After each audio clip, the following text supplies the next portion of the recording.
Good afternoon, everyone. Welcome to Wiffle Wednesday. It is our Week 2 recap, Week 3 preview. I am your host. I am your commissioner. I am the recipient of much ridicule and slanderous comments that attack both my integrity and just who I am as a person. But I endure it all for this thankless job as your commissioner, and I'm happy to do it. Happy to do it. Well, let's get on into it. We are going to be recapping how Week 2 went for everybody, how Week 3 is looking for everybody. We're going to talk about our prop bets, who won last week, and what is the prop bet for this week. Because Greg, I think, will always ask me on a Tuesday, and I will always wait and say, I'll let you know in the video. So just look forward to that every week. All right, well, let's get on into it. We had our first matchup of the week was a brother-sister rivalry. The Dallas Jeff Boys taking on the Queen. Projected score looked like it was going to be a blowout. 105 to Hannah's projected 94, and that seemed like a low projection, Hannah. But it turns out it was a high projection because you only scored 69 points to my 124. Now, having said all of that, if you look at your bench points, Hannah, your bench scored 82.7 points, which is quite interesting. Now, granted, you do have 2 quarterbacks on your bench, which means you have 3 total quarterbacks, which means you're a bit of a quarterback hog right now. I could probably use 1 or 2 of those.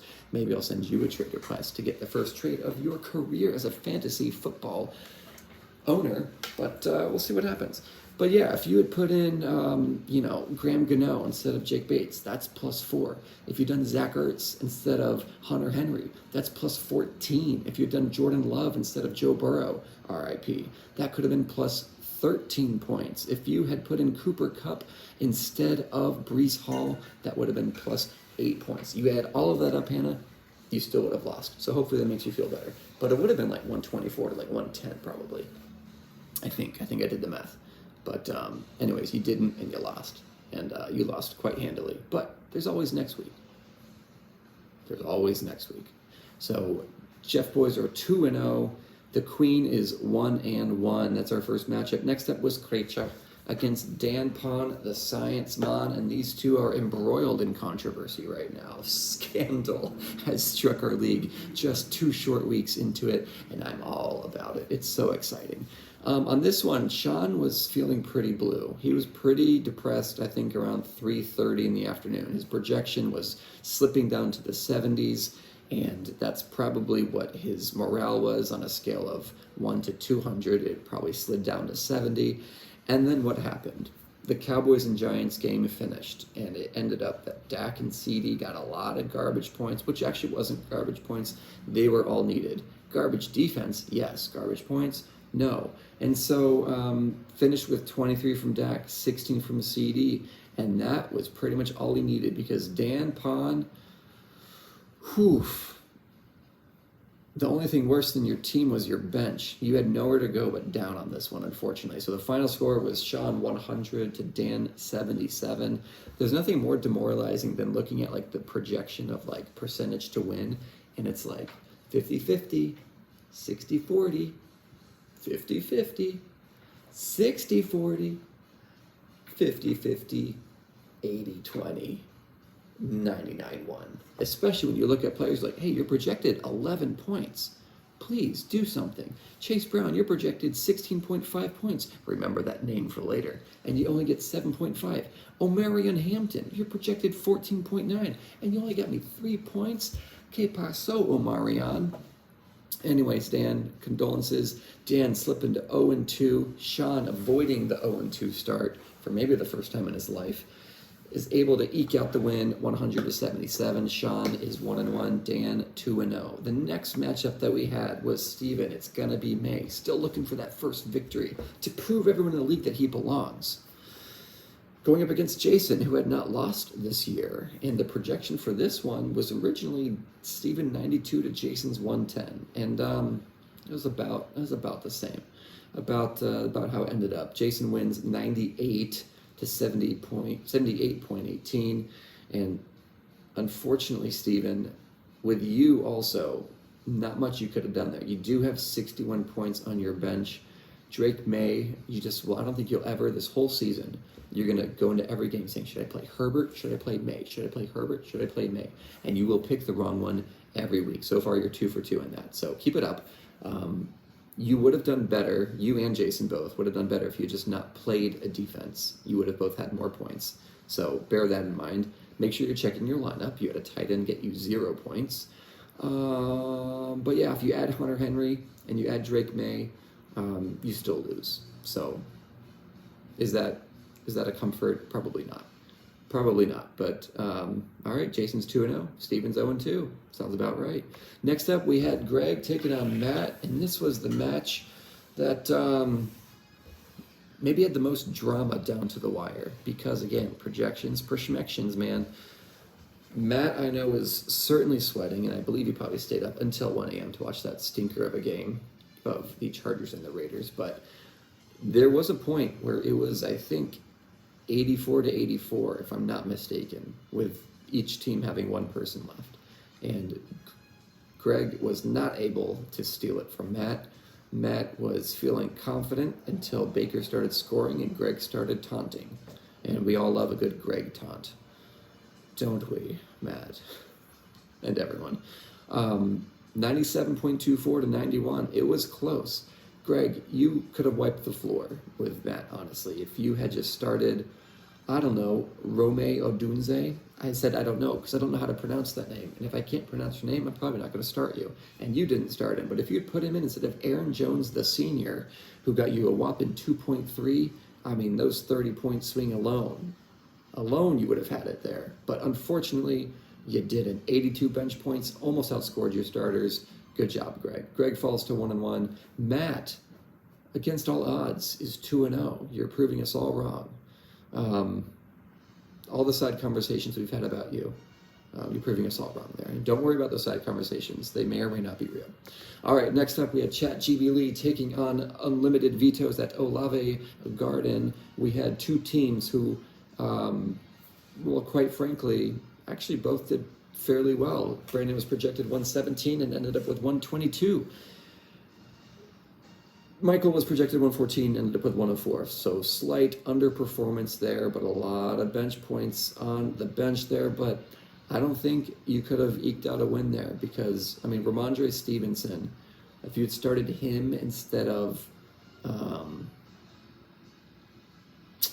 what's he, a running back? No, I don't think so. He would have just netted you 4 in your worst case. So I think you just played the wrong person. If only we were playing against the league average, you might have gotten a win this week, Michael. But you didn't. You lost. Next up, the final matchup was Carlos against Mike. And Carlos, there was nothing you could do on this one. Mike's team just all showed up. 26 from Lamar, 29 from Jonathan Taylor, 20 from Devontae Adams, 19 from Kenneth Walker III. 134 points to your 99. 99 is not bad. In fact, I'll tell you how good it is in a second. But you look at Mike's bench, 105.84 on the bench. Mike had the highest scoring team of the week and the highest scoring bench of the week. And that is scary considering that he won the league last year and the year before and the year before. Anyways, so that's how week 2 ended. Lots of drama. And then the drama from the prop bet and how exciting it was. So if you recall, it was Showcase Showdown, Little Price is Right, homage, team that comes closest to scoring 100 without going over. And guys, we had how many teams? We had 3 teams finish within 3 points of 100, which is amazing. 4 if you count Sean had 99.54 with maybe 38 seconds left in the game. And then his defense goes and gets a sack, and he finishes at 100.54, which cleared the way for Greg, potentially, Matt, Jason, and Carlos. And Jason was sitting pretty at 98.0. Looking fantastic. And then what happens? The end of the Buck game, Mike Evans scores, or doesn't score, he gets a catch for like 13 yards, and Chasing Allen ends up at 99.12. Congratulations to Carlos. You may be 0-2, but so far you've only lost $40 this year. instead of 50 like everybody else. Just you and me, buddy. How about that? So congrats to Carlos. I'll get to the prop bet in just a second. We're going to do a quick look ahead to our Week 3 matchup. So first off, we've got the Dallas Jeff Boys taking on the slightly above average team. 2 undefeated teams. Somebody's dreams end here. Jason, I hope it's you because I want to win. Right now projected the Jeff Boys 110 to Jason's 104. The Queen taking on Dan Pond. Queen trying to ride the high of that first week win against Sean and trying to shake off what was a miserable performance last week against Dan Pond. Dan Pond, more on him later. Right now projected 112 for the Queen to Dan's 99, but maybe that will change with new projections from new players in the mix. More of that later. Then Steven taking on Sean, right now projected Sean 119 to Steven's 105. Steven, I'm sorry, but I'm glad you're in the league, buddy. I just hope you start having fun sometime before week 9. All right, Gone Fishing taking on Michael. Both teams are, wow. 113.1 for Matt, 113.0 for Michael.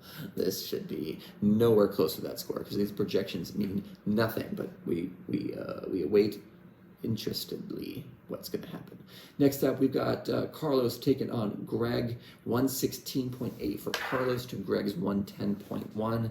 The final matchup, Mike versus Brandon, 116.9 for Mike's projection to Brandon's 109.9. Those are our matchups for week 3. Everybody check your lineups. Injuries can happen out of nowhere. One bad sneeze while you're driving in the express lanes, and who knows what's going on, you know? So be careful out there while you're driving and sneezing. Our prop bet for this week, I'm adjusting it just slightly to something that I think is maybe more fair.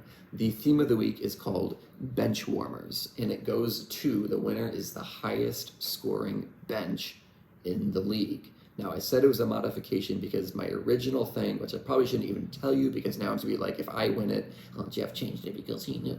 No, I had it as the bench warmer, the highest scoring team on your bench. But then I realized everyone's benches are comprised differently. Some people have more quarterbacks than others or whatever. So instead, to keep it fair, where someone's not intentionally benching someone that they think could get a lot of points in the lieu, I don't think anyone would be doing that.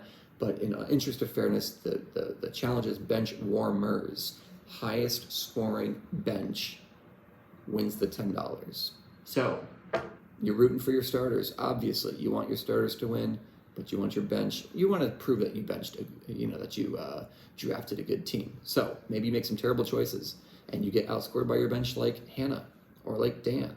Who knows? But we'll see what happens. Or you just have a steamrolling team like last week where Mike's starters and bench outscored everyone. So that is the challenge. And we had our first trade of the year. Our first trade of the year by someone who beat someone. It's very interesting. Sean beats Dan. Dan cries. Sean trades players to Dan. Dan cries. Just kidding. Dan apparently is happy. But, just be careful. Just be careful out there. The streets are wild. That's all I've got. I've been talking too long. I'm going to have to pee. Have a great week.